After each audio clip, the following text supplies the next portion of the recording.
Global warming has just been astonishing in turning people into absolute hysterics, blubbering and wailing and predicting the end of the world. And that includes the prophets of this bizarre new religion. You all come to us young people for hope. How dare you? You have stolen my dreams and my childhood with your empty words, and yet I'm one of the lucky ones.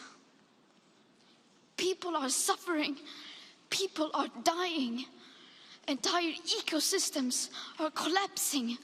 We are in the beginning of a mass extinction.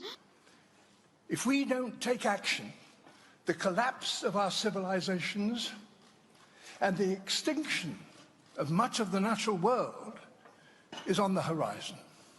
I speak to you as a human being, a woman whose dreams of motherhood now taste bittersweet because of what I know about our children's future, and that our actions are responsible for bringing their most dire possibilities into focus.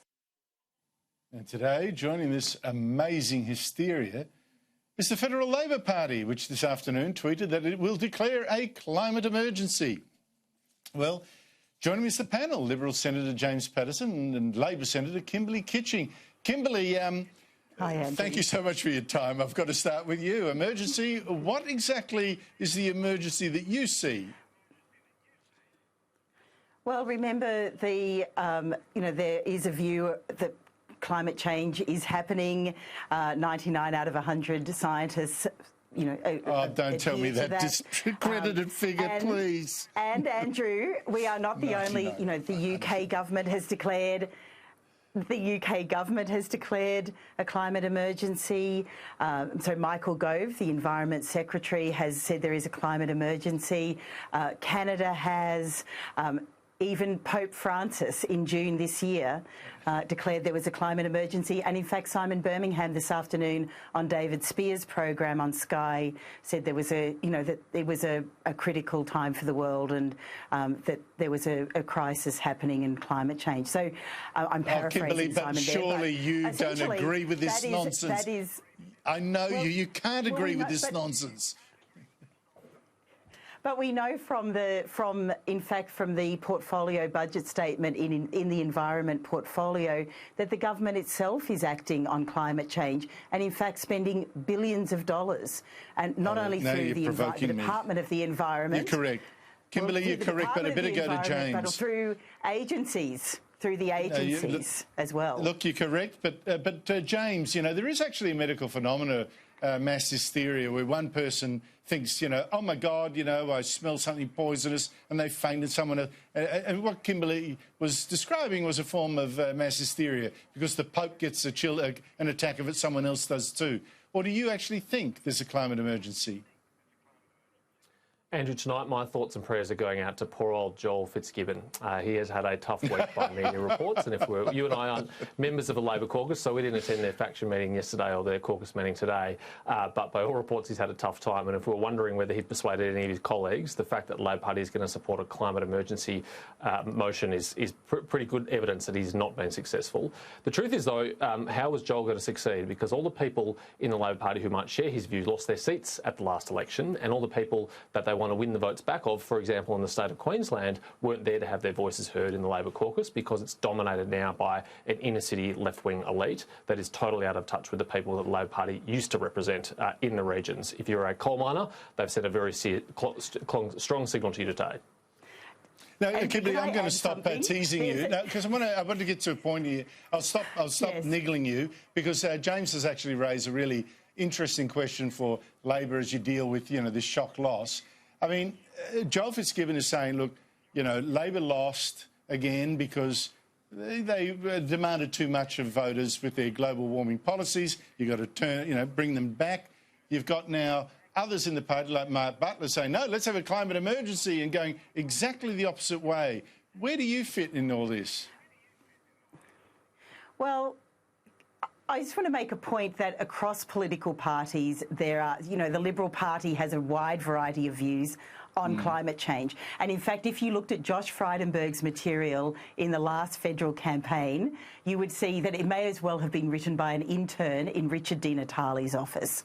It was very pro climate change, as was the campaign in Higgins, because the Liberal Party knows as well as anyone that there is a wide variety of views within their party room, and also in those seats they have to appeal That's a nice to point. those voters. That was a very nice point, well made. But where are you between Joel Fitzgibbon saying the lesson of the election was cool it, and Mark Butler saying no and go in hard, declare an emergency?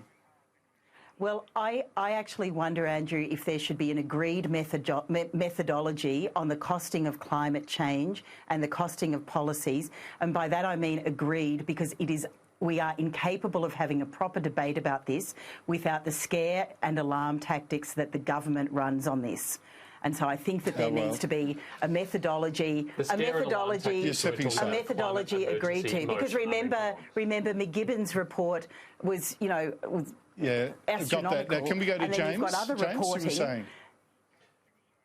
The scare and alarm tactics, I cannot believe those words are coming out of Kimberley's mouth when the Labor Party decided today to vote for a climate emergency motion. The scare and alarm tactics in this debate are all on the one side of this debate, and those are the people saying that you can't have children and that we're about to face a mass extinction event and our civilisation is about to collapse because of climate change. That's the scare tactics in this debate, and a responsible, mature political party that aspires to represent the majority of Australians should utterly reject that kind of rhetoric, not endorse it.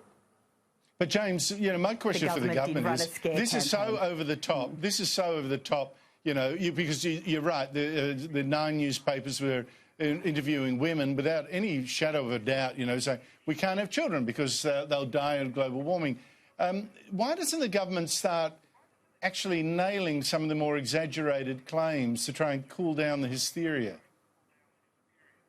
Well, Andrew, whenever I have the opportunity on your show or any other, I try to do so, and I encourage my colleagues to do so too, because actually I think there's real harm being done to particularly young people and their mental health by these really seriously alarmist claims that are being made.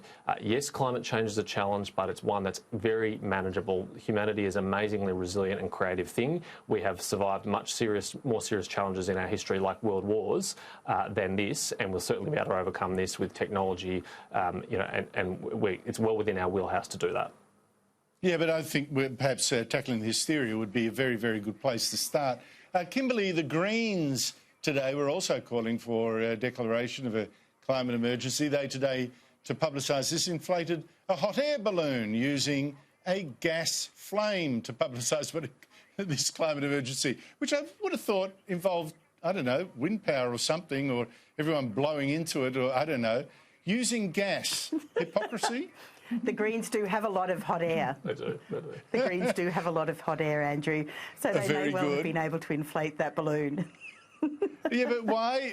But how come the Greens don't see that inflating a balloon with gas, a carbon, emitting gas, is actually exactly the opposite message to the one they wanted to publicise? Well, I think they should follow Gerard Henderson's suggestion and use carrier pigeons, as he suggested in the...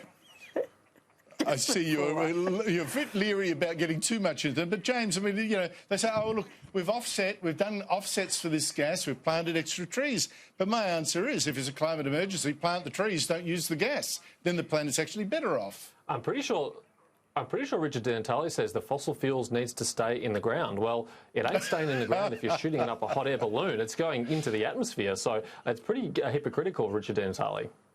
I thought it was just extraordinarily badly timed.